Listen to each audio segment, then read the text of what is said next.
European Union foreign ministers will today meet to consider possible next steps in response to the Middle East crisis, including a crackdown on Hamas's finances and travel bans for Israeli settlers responsible for violence in the West Bank.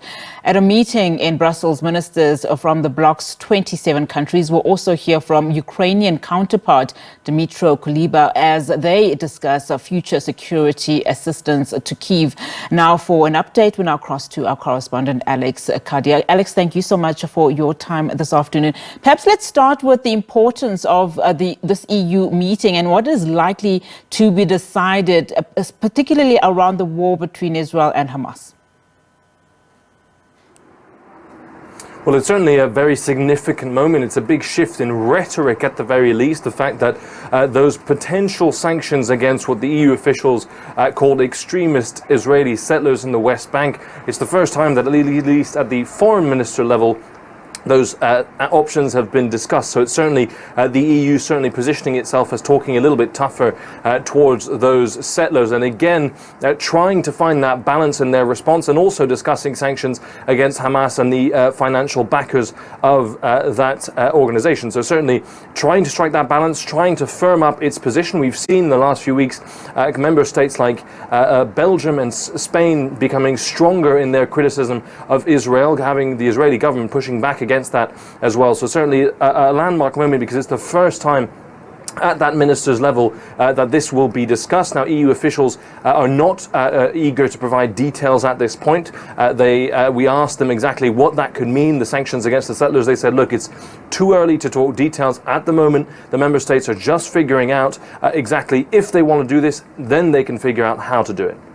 Another, of course, expectation is that they will address, the matter between Russia and Ukraine. We heard, of course, from Hungary, saying that it would not bow down to pressure from any European Union, state to give the green light for any talks related to the membership for Ukraine. What is likely to happen? Everyone is calling that a showdown moment. It's absolutely a showdown moment. That is completely fair to say. It is possibly the most consequential week in EU decision-making since the start of the invasion of Ukraine. Dmytro Kuleba, the Ukrainian foreign minister, said the EU had the mother of all decisions to make. You have two aspects to this issue. One, 50 billion euros in funding that the European Commission, that building behind me, promised back in June. It's been blocked by Viktor Orban, the Prime Minister of Hungary, ever since, and he is still digging his heels in, saying he does not want to approve that money. That is one issue. The also issue within that is how exactly that will be paid for. We'll put that aside for a moment. The other issue is Ukrainian accession, membership talks to be opened. The Commission recommended the member states do that. Again, Viktor Orban of Hungary blocking on that aspect. So you have 26 member states in favor of that new funding for Ukraine, broadly in favor of opening those membership talks, but standing alone, Viktor Orban of Hungary saying absolutely not. Now, the understanding in Brussels, the reason why he's doing that is because the European Commission froze about 13 billion euros worth of EU funding towards Hungary because of rule of law concerns in that country. And that is what Viktor Orban wants. He wants those assets unfrozen before he engages in any conversation about putting Ukraine on the agenda. So it's really set to be that showdown moment. Germany, of course, has stated that, it is ready to start, conversations and negotiations around Kyiv. What other EU states are in support of this, do we know? And speaking about funding, is that also going to be on the table in terms of funding related to weapons for Ukraine specifically?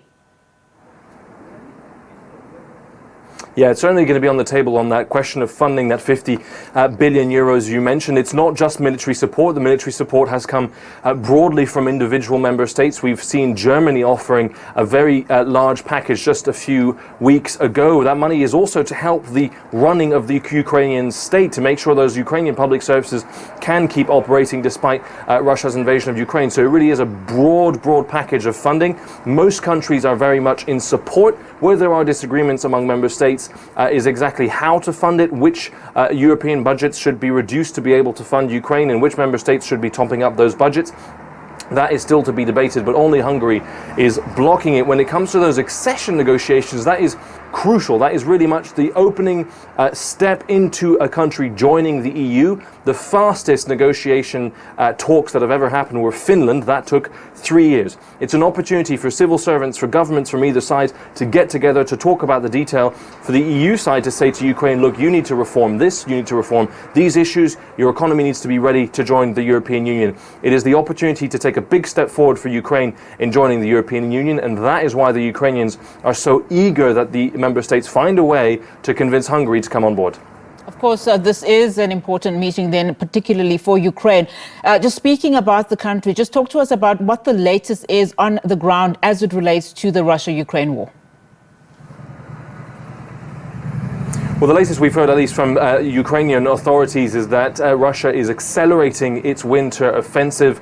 In the colder months, things become, of course, much more difficult. That is the latest, at least, on the ground from those Ukrainian authorities. We've seen most recently a clip of President Putin talking about Russia's military production, ammunition production, its military industry gaining momentum. That is what he said. He also said that the Ukrainians were losing momentum in their production. And to look back at it from an angle here in Brussels, the European Union will be extremely worried about that particular aspect because they feel a responsibility to ramp up that production. And we know the EU promised 1 million shells to Ukraine by March. They've only delivered about 40% of that target, and they almost certain to miss it. So there is that industrial battle as well as the battle on the ground. Certainly Ukrainians still suffering through the winter, still asking their allies to help them as much as possible.